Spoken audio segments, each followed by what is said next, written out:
The carriage door tore open in the storm, and a woman I had never seen threw herself inside. She came in the way rain comes in all at once, sideways, uninvited. A wet shawl. A crate of apples clutched against her ribs like a child. She hauled the door shut behind her with her shoulder, dropped onto the bench opposite me, and said, "Go, go, go, before he sees me," to a driver who could not possibly hear her over the water on the roof. Then she looked up and saw that the carriage was not empty. I want it recorded by whoever keeps the record of my life that I had planned every hour of that day. I had planned the road. I had planned the hour of my arrival at the Crow Hold and the hour of my leaving it. I had planned what I would say to Lady Stephanie Crow and what I would say to her father, and I had planned, this is the part that shames me, the 3 sentences I would use on my mother when I brought the woman home. I had not planned her. "Oh," she said. "Yes," I said. Water ran off the end of her nose. She had the good sense to be still, which in my experience is rarer than courage. Her eyes went once around the inside of the carriage, the black leather, the lamp in its brass cage, the fur across my knees, the seal on the door panel that she could not see from inside and had clearly not looked at from outside, and I watched her arrive at the arithmetic. "This isn't the Wickham wagon," she said. "It is not. This is somebody's private carriage." "It is. Yours. Mind." She closed her eyes for exactly one breath, the way a person does when they would very much like the world to be different when they open them, and then she opened them and said with enormous dignity, "I'll get out." "You'll drown." "I'll drown outside then, and not in front of you." And that was when it happened. I have heard how it is supposed to happen. Every wolf in Lonehearth has heard. They tell it at the harvest fires that the bond comes like a bell, like a howl under the ribs, like being struck. My father claimed he knew my mother across a flooded ford at 50 paces and could not tell you a single thing about the next hour of his life. It did not do that to me. It handed me a room. I sat in my own carriage with the rain hammering the roof, and I knew a kitchen I had never stood in. Low beams low enough that a tall man would learn them the hard way once and remember. A lamp with a dented tin shade hanging on a chain. A blue jug with a chip out of the lip on a shelf, third from the left. Applewood smoke. A door that stuck in wet weather and had to be lifted by the handle before it would swing. I knew that door the way I know my own name. I had never seen it in my life. She was watching me, and she must have thought the King of Lonehearth had gone somewhere behind his own eyes, because she said more gently, "Sir, are you unwell?" "What's your name?" I said. "That's not, you can't just," she stopped, started again. "Nell." "Nell Arbeck." "Arbeck," I said, and the kitchen turned in my head like a key. "Cider." She went very still. "How do you know that?" I had no answer that would not frighten her, so I gave her none. Outside, the driver shouted something the storm ate. The carriage lurched. She grabbed the crate, and I grabbed the strap, and the road under us made a sound like a swallow. "Ford's up," I said. "Ford's been up since noon," she said. "That's why the Wickham wagon left early. That's why I ran for the last one in the yard. That's why," she looked at the leather, at the lamp, at me. "That's why I'm sitting in the wrong life." I have kept that sentence for 9 years. She does not remember saying it. Let me set the board honestly, because I come out of it badly. My mother was dying. Marta Eilmere had been the Luna of Lonehearth for 41 years, and had run it, in truth, for the last 9 of them from a chair by a window, going blind by inches, refusing to admit either fact. She had buried my father. She had buried my brother. She had put the crown on my head with her own hands and told me in front of 600 people to sit up straight. In the spring, her healers stopped promising me summers. In the summer, they stopped promising me winters. And my mother, who had never asked me for one thing in her life, not one, not a coin, not a comfort, not a favor for a friend, asked me for one thing. She said, "Bring her here, whoever she is. Before I go, I want to meet the woman you'll be bound to. I want to hold her hands and hear her voice, and know what my son's house is going to sound like when I'm not in it." So I did what I do. I arranged it. There was no fated mate. I was 34 years old and had never once felt the thing the harvest fires promise, and I had stopped expecting to. So I sat with my counsel and we did the sensible arithmetic, and the arithmetic said Stephanie Crow, a clever, straight-backed woman of the Eastern Holds, 30, who had run her father's river tolls since she was 22 and run them better than he ever had. We had met 4 times. I liked her. She liked me. Neither of us pretended it was more than a treaty with a wedding tied on top, and neither of us was fool enough to think that was a tragedy. Half the good marriages in this kingdom started as arrangements and grew into something worth having. And my mother was going to hold that woman's hands and hear her voice, and I was going to let her believe she had heard the sound of my house. That is the man who was sitting in the carriage. A man on his way to fetch a suitable woman so his dying mother could be told a decent lie. The gods have a sense of humor and no patience at all. "You can put me down at the Kesslin crossroads," Nell Arbeck said, once she had made her peace with the fact that the storm intended to keep us. "It's 2 miles back to the fair." "I'll walk." "You'll walk 2 miles in that." "I've walked further in worse." "Why did you run?" I said. She looked at me sharply. "What?" "You said before he sees me, before who sees you." She waited. I watched her decide I was a wealthy man in a good coat who would be gone from her life within the hour, and could therefore be told the truth, which is a kind of freedom that has not been available to me since I was 9. "Holly's Caro," she said. "He buys fruit for the Wickham houses. He came to our press this morning and offered 40 for the whole late crop. It's worth 90, and he knows it's worth 90, and he knows the ford's up and the crop rots if it doesn't move today. So he waited by the wagons to catch me when I gave in." She lifted the crate an inch. I didn't give in. I took the good apples out of his sight and got in the first thing with wheels. "That was my carriage." "That was your carriage," she agreed. "In my defense, it's very black and it was raining." "Where were you taking them?" "Corydon," she said. "The kitchens at the hall buy late fruit. Not much. Enough to keep the press running till the spring pruning. It's a bad plan, and I know it's a bad plan because it's 21 miles and I have no wagon and no money and a crate." I looked at this woman, soaked through, holding her whole family's winter in a wooden box on her way to my house, and I did not tell her whose house it was. I want that on the record, too. I had every chance to tell her, and I did not, because I had already understood in that stupid, greedy, first-quarter-hour way that the moment she knew, she would sit differently. She would put her spine against the seat. She would say, "Sir," like a wall. I wanted 1 more mile of her talking to me like a man in a good coat. I got 4. She told me the press was her mother's, Junie Arbeck, widowed 11 years, a woman who by Nell's account could out-argue a magistrate and could not add.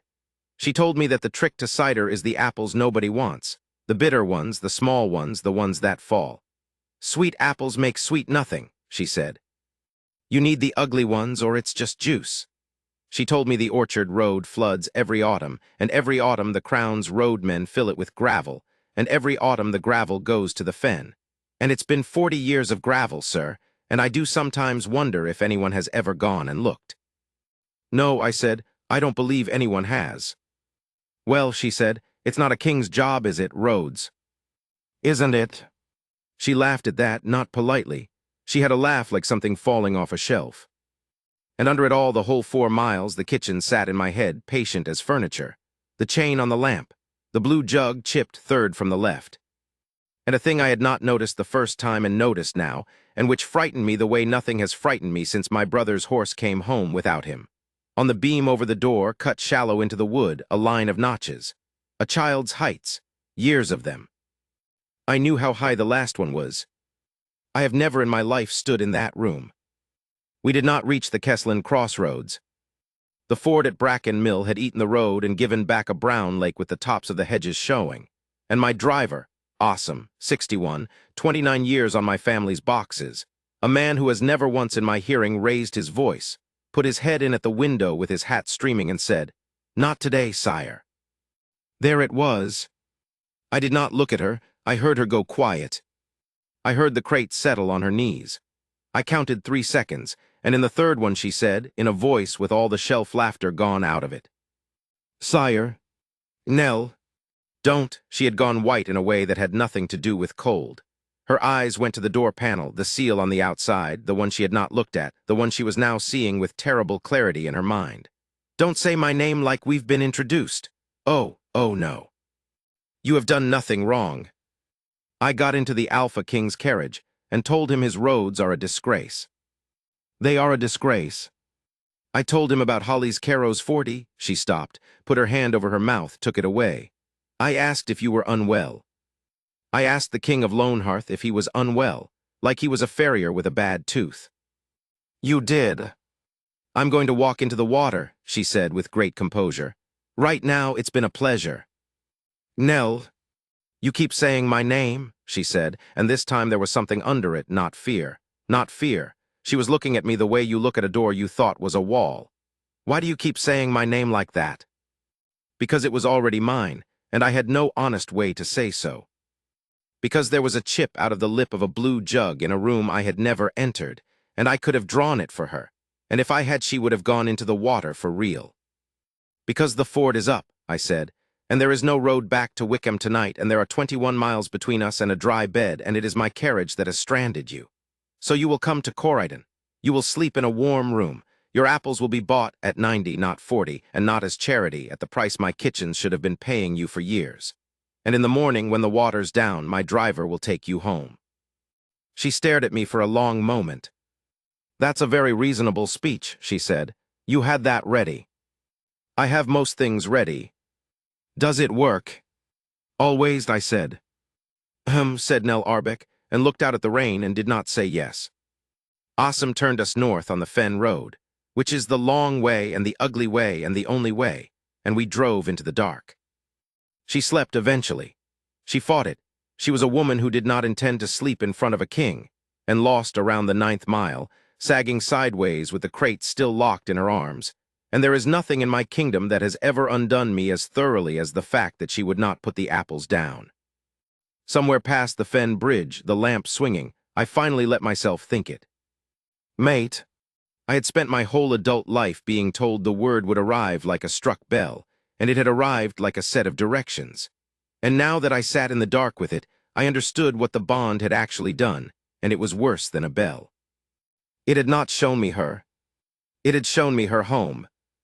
Her mother's kitchen, the lamp her mother lit, the jug her mother poured from, the beam her mother cut the notches in on Nell's birthdays year after year until the notches stopped going up.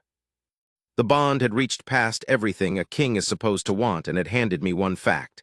This woman has a mother, and a house, and a door that sticks in the wet, and you have never been in it, and until you are, you know nothing about her at all. I sat in the dark and thought about my own mother by her window, waiting to meet a suitable woman so she could die believing she had heard my house.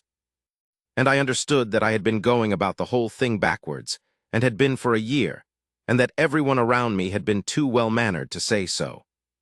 We came into Corydon Hall at some hour past 2, and the whole place lit up like a dropped lamp, because a king does not arrive at that hour without something being wrong. The steward, Ferris Islewood, met the carriage with his coat over his nightshirt, and 40 years of composure, and one raised eyebrow that asked the entire question. I said, "The Bracken Ford's gone. This is Mistress Arbeck. She's a guest, a proper one, Ferris, the east room, not the servant's floor. Her crate goes to the kitchen, and the kitchen pays 90 for it tonight, in coin in her hand, before she sleeps." "Tonight, sire." "Tonight." He did not blink. "That is why he is my steward." "And Lady Crow, sire." "Lady Crow is at the Crow Hold where I did not arrive," I said, "because I have spent the evening in a ditch. Send a rider at first light with my apology and my hand on it." Nell Arbeck stood in my courtyard in the rain in a soaked shawl and listened to all of this, and I saw the last piece land, Lady Crow, and I saw her put it where it belonged. She said nothing at all. She had gone somewhere behind her own face, the way I had, hours before, in the carriage. I would have given the river tolls to know what was in there. Later she told me she was thinking he was going to fetch her. He drove out himself in a storm to fetch a woman. Whoever she is loved. She had the whole thing exactly wrong and exactly right. I saw her the next morning in the long gallery, and it was the second worst hour of my life. And it began with my mother's woman, Betton, coming to find me with her hands folded and her jaw set.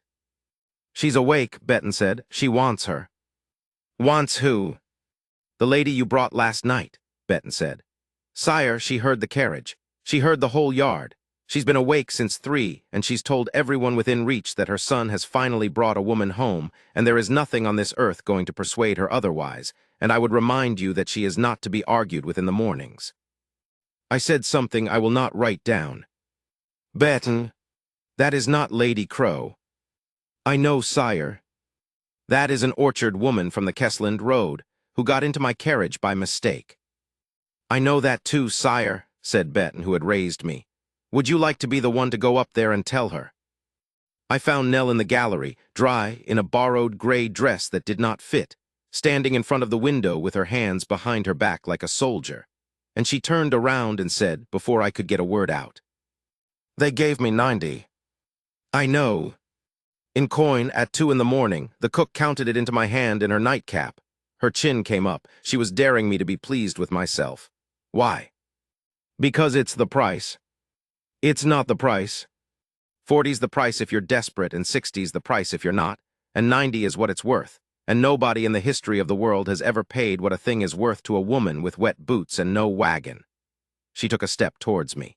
"So either you're the kind of man who does that for everyone, in which case your kitchens are the most generous in Lone Hearth, and I want to know why nobody said so, or you did it for me.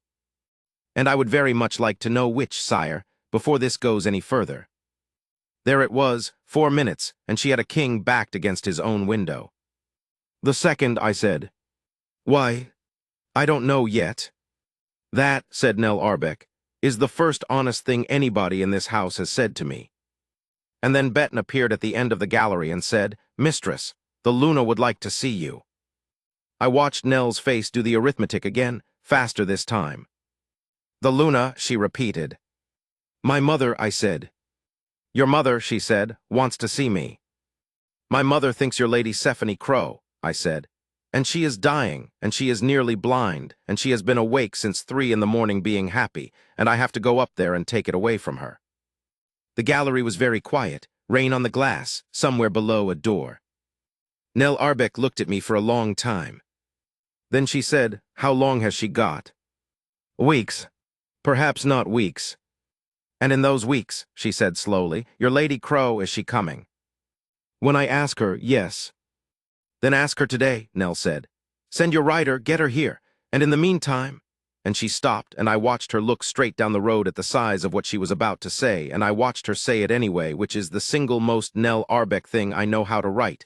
"In the meantime, don't take it off her this morning. Not this morning. Let her be happy till the lady gets here." "You'd stand in for her?" "I'd stand in a room," Nell said, "and hold an old woman's hands and let her think her boy's all right. That's not a crime, that's a Tuesday." "It's a lie." "Yes," she said. "It's a small one, and it's not for you, and I'll carry it, not her." She smoothed the borrowed dress with both hands, a small, unconscious gesture, and it went through me like a spear. "Besides, she's blind, you said, she'll never know." "My mother," I did not say, "has never in her life needed her eyes." I took her up. The room was warm and smelled of the tallow they burned for the pain, and my mother sat where my mother always sat, by the window, in the chair, with her hands on the arms of it like a woman on a throne, which she was and had been for 41 years. She turned her head towards the door before it was fully open. "Torin," she said, "you're standing in the doorway." "Stop it, Mother." "Come in, girl," said the Luna of Lone Hearth, "and let me look at you with my hands, since the rest of it's gone." And Nell Arbeck, 26 years old, orchard picker, cider maker, 90 coins in her pocket and a lie in her mouth, walked across that room without one wrong step and knelt down beside the chair and put both her hands into my mother's. My mother's fingers went over her knuckles, over her palms, stopped. I saw it stop. "Well," my mother said in a different voice, "you work." "Beg pardon, my lady." "Your hands, you work." Her thumb moved once across Nell's palm. "There's a callus on you that comes off a press handle, cider or oil, and you don't smell of oil." She turned her face a fraction. "Her eyes have been gray and useless for 2 years, and I have never once been able to shake the certainty that she sees perfectly well out of them." "You smell of the orchard road," my mother said. "Rain and applewood and a wet shawl. Girl, I have been smelling that road since before your mother was born." Nell did not move. "Stephanie Crow," my mother said, "smells of the river and ink and a scent they make in Wickham that costs 4 coins a thimble, and she has hands like a woman who counts things beautifully. She has sat where you are sitting twice." Behind them, at the door, I closed my eyes. "So," said my mother pleasantly, "who are you?" And Nell Arbeck, "I will hear this until I die," said, without a single tremor, still holding on. "Nell Arbeck, my lady." of the Arbeck Press on the Kessland Road. I got into your son's carriage by accident in the storm, and the ford was up, and he brought me here rather than leave me in it. And this morning I asked him to let you go on being happy for a day, and that was my idea and my fault and not his, and I'm sorry." The room was so quiet I could hear the tallow. Then my mother laughed. It was not a large laugh. She did not have a large laugh left. But she laughed until she had to stop and breathe, and she gripped Nell's hands the entire time, and when she got her wind back, she said, "Torin, are you still in the doorway?" "Yes, Mother." "Come here." "I came." "This one," my mother said, "got into the wrong carriage and lied to a dying woman for her own good and confessed it in under a minute when she was caught, and did not once let go of my hands while she did it." She turned her ruined gray eyes up towards me with an expression I had last seen on her the night she put the crown on my head. "Which one did your council pick again?" She went home the next morning, and I let her. I want to be clear about the shape of that, because I have had 9 years to be honest about it, and I intend to use them. Nell Arbeck stood in my courtyard at 8 in the morning in her own dried clothes with 90 coins knotted into a corner of her shawl, and I stood 4 feet from her, and every part of me that had ever been a wolf was standing on the inside of my ribs saying no. And I said, "Awesome will take you to the Kessland Road." Because she had not asked to be mine, because she had climbed into a carriage to escape a man who wanted something from her, and I was not going to be the second man in 2 days who wanted something from her. Because a king's want is a weather system, and she was standing in it, and she did not know it yet. And if I opened my mouth about Mate Bonds in that courtyard, she would have had exactly one honest choice, and it would have been run. So I gave her the road instead. "Mistress Arbeck." "Sire." "The ford at Bracken Mill." She blinked. "What about it?" 40 years of gravel," I said. "You said no one has ever gone and looked." "I said a great many things I'd take back." "Not that one." I had been awake since 4 with a map. "I'm sending a roadman, not a clerk, a builder. He'll want to be told where the water actually goes, and he'll ask the roadmen, and the roadmen will tell him what they've told every clerk for 40 years, and it will be wrong because they fill it in October and go home." I looked at her. "Who knows where the water goes?" Nell Arbeck said slowly, "My mother." "Then he'll ask your mother." She stood there with her shawl knotted and her mouth slightly open, and I watched something happen behind her eyes that I did not have a name for at the time. I have one now. It was a woman discovering that a thing she had said aloud, alone in a wet carriage to a stranger, had been heard. "That's it," she said. "That's what you're doing, Rhodes. Isn't it a king's job?" "Oh, that's not fair," she said. "You can't quote me at me. I intend to do it for years." I should not have said that. It got out ahead of me. Her chin came up, and for one second, she looked at me the way she had looked at me in the gallery. And neither of us said anything, and the courtyard was very full of horses and men and the whole clattering apparatus of my life, and none of it was in the same country as the 2 of us. Then she got into the carriage and said, "Tell your mother she cheats at conversation," and shut the door herself. Awesome told me afterwards that she did not speak for 11 miles, and then asked him, quite suddenly, whether the Alpha King had ever brought a woman to Corridon before. Awesome, who has been on my family's boxes for 29 years, told her the truth, which is that in 34 years I had brought home a wounded dog, a broken plow, and once at 19, a stolen boat. He says she laughed at the boat. He says then she cried and did not explain it, and he did not ask because he is awesome. The rider I sent to the Crow Hold came back on the 3rd day with a letter that I still have, in a drawer, because it is the finest thing anyone has ever written to me. Stephanie Crow did not need my apology explained. She had heard about the ford, and she had heard about the storm, and this is the Eastern Holds, where a sneeze travels faster than a horse. She had heard about a girl in a wet shawl in the king's own carriage before I had finished writing the word regret. Her letter said, in effect, "Come, bring her. I want to look at you both." She came herself, of course she did. She rode into Corridon 4 days later at the head of her own column with her father's tolls ledger, strapped to her saddle, because she did not trust her clerks with the autumn accounts. And she got down off her horse and looked at me for a long moment in my own courtyard and said, "Well, you look terrible. Stephanie, you've slept, 12 hours since the storm?" "About that," she said, and handed her reins to a boy without looking at him. Feed me. Then tell me everything, and then I'll tell you what you're too tired to see, and then we'll be finished with it by supper, and I can get back to my tolls. We were finished with it by supper. I want it written plainly, because the harvest fires have already got hold of this story, and they have made Stephanie Crow into a jealous rival stepping back with tears in her eyes, and she would take a chair to anyone who said so in her hearing. There was no villain. There was no rival.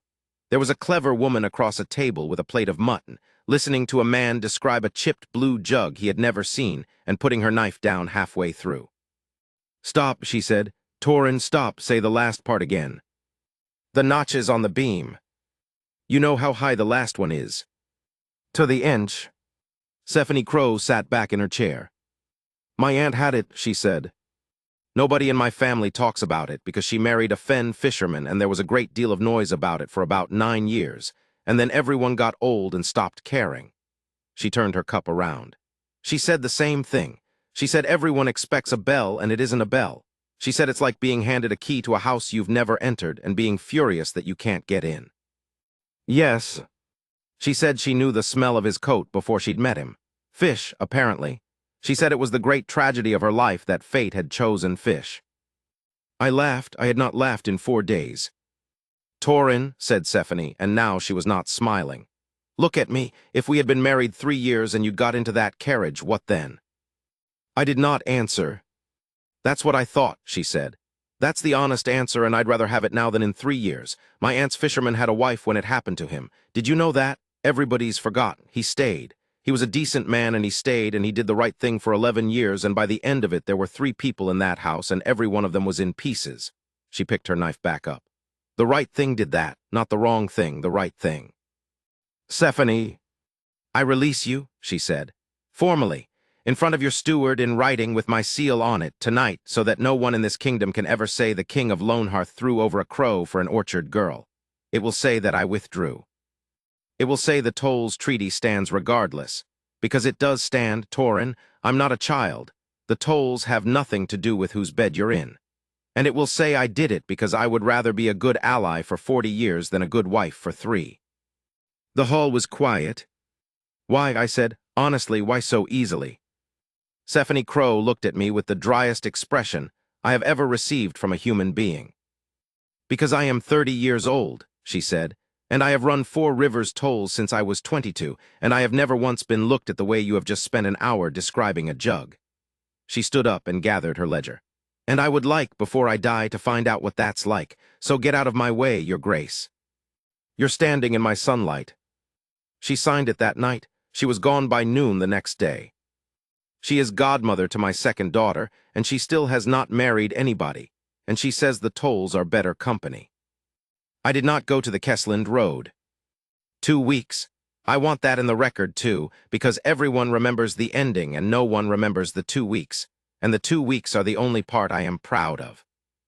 I sent a roadman. His name was Corwin Trask, and he was the best builder in the fen, and he did not know why the king of Lonehearth cared about 21 miles of orchard track, and he had the good grace not to ask. He came back with mud to his thighs, and a face like a man who has had a religious experience. "Sire," he said, "the road's not the problem, the road's fine. It's the Holland Dyke, 4 miles east. It's been backing the whole valley since somebody rebuilt it wrong. 40 years of gravel's been going into the ford, and the ford's not where the water is." He was almost shouting by the end. "Nobody's ever asked. Nobody's ever gone up there and asked, sire, because it's not on any road book, and every October a clerk signs off on the gravel and goes home." "Who told you about the dike?" Corwin Trask paused. "Old woman at the cider press," he said. "Arbeck. She had it on a bit of slate. 40 years of where the water goes, sire, she's been keeping it on a bit of slate because nobody ever came to look at it, and she gave it to me and told me if I lost it she'd know." I looked at him for a long moment. "Fix the dike," I said. "That's 400 coin and a winter, sire." "Fix the dike," I said. "And Trask. When it's done, I want the slate back in her hands in one piece with a road book made from it and her name written in the road book." He blinked. "Her name, sire, in a crown road book."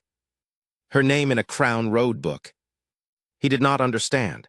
He did it anyway, which is why he is now the man who keeps every road west of the fen. And I stayed at Corrigan and did not ride to the Kessland Road, because a woman who has been offered 40 for something worth 90 does not need a king turning up at her gate 2 weeks later with a proposition. I fixed her mother's dike first. I put her mother's name in a book first. I made the world slightly better arranged around her first, without asking her for a single thing, and if she never spoke to me again, the dike would still be fixed. And that was the whole of the arrangement I made with myself in that fortnight, and I kept it, and it nearly killed me. My wolf did not sleep. I do not mean poetically. I mean that for 14 nights I stood at a window in my own house at 3 in the morning with a house I had never entered sitting behind my eyes, and every one of those nights the door with the stuck handle was right there, and I could not lift it, because it was not mine to lift. Betton found me at it on the 9th night and said, "Sire, go to bed. I'm working." "You're standing at a window," said Betton, "the way your father stood at a window for 6 weeks before he went and got your mother, and I'll tell you what I told him, which is that the girl is not a fortress and you are not laying a siege. Go to bed." My mother was worse. That is the part of these 2 weeks I cannot make funny. She stopped coming down. She stopped pretending to eat. She got thin in the way that stops being about weight and starts being about the shape of a person going out of the room while they are still sitting in it. The healers gave me no more months. They stopped giving me anything at all, which is how healers say the thing they will not say. And she was furious about the fortnight. "You've done what?" she said. "I've fixed a dike." "You have fixed a dike," said the Luna of Lonehearth from her chair, "while I am dying and you have not gone down that road." She didn't ask for me. Nobody ever asks Torin. It cost her. She had to stop and breathe, and Betton started forward, and my mother put up one hand and Betton stopped, because 41 years is 41 years. "Nobody asks. Your father didn't ask. He stood at a window for 6 weeks being considerate at me from 11 miles away, and if I hadn't got on a horse myself, you would not exist." "Mother, I have 3 weeks," she said.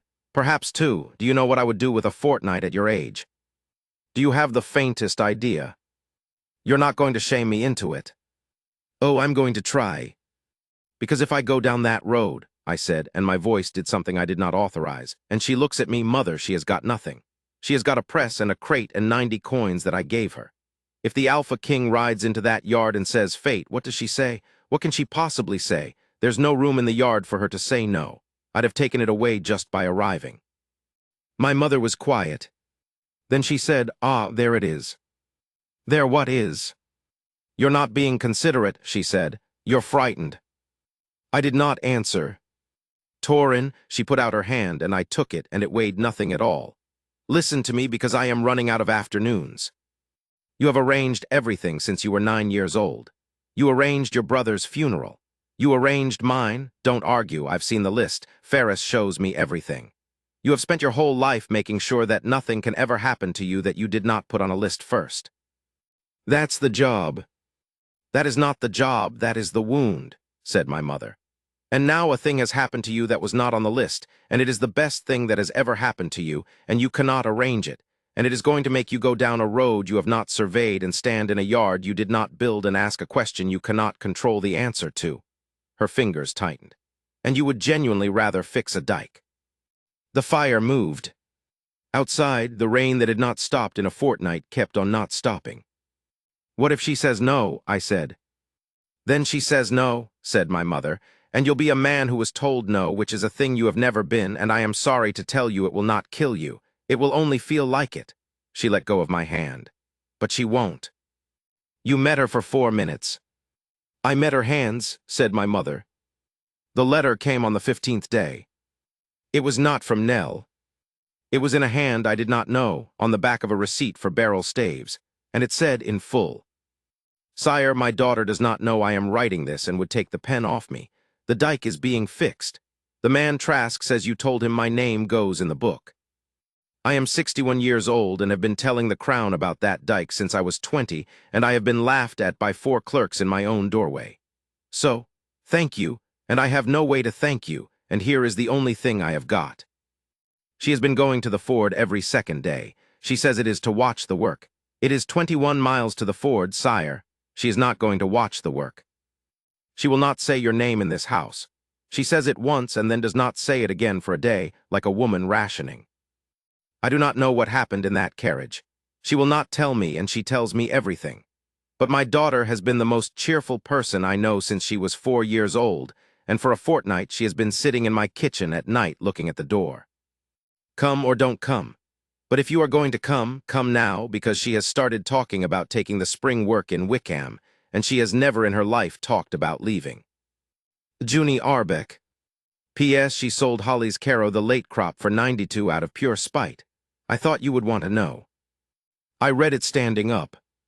I read it 4 times. Then I went and stood in front of my mother's chair and said, "I'm going down the road." My mother, who had not been able to sit up unaided in 3 days, said, "Ha!" and then, "Bet and get me my gray shawl." Mother, absolutely not. "I am not coming," said my mother with enormous scorn. "I am dying, I'm not a fool. I want the shawl because I intend to be sitting up properly when you get back, and I would like to look like the lunar of Lonehearth and not like a bag of sticks in a nightdress." She turned her gray eyes on me. "How long is the road?" 21 miles. "Then I will see you in the morning," said my mother, "and you will bring her and I will hold her hands again, and this time it will not be a lie." She smiled. She had a young woman's smile right to the end. It never got the message. "Torin, don't take the carriage." "Why not?" "Because you'll arrive like a king," she said. "Ride, alone. Arrive like a man in the rain, which is all you actually are, and let her open the door and see the size of you, which is nothing, which is exactly the right size." I rode 21 miles in the dark with the rain coming sideways off the fen, and I have made that ride 400 times since, in every weather that road can produce, and I have never once made it as badly as I made it the first time. I got lost twice.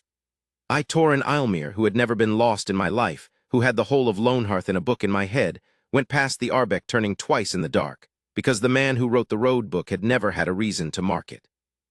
Corwin Trask's name is on that turning now, so is hers.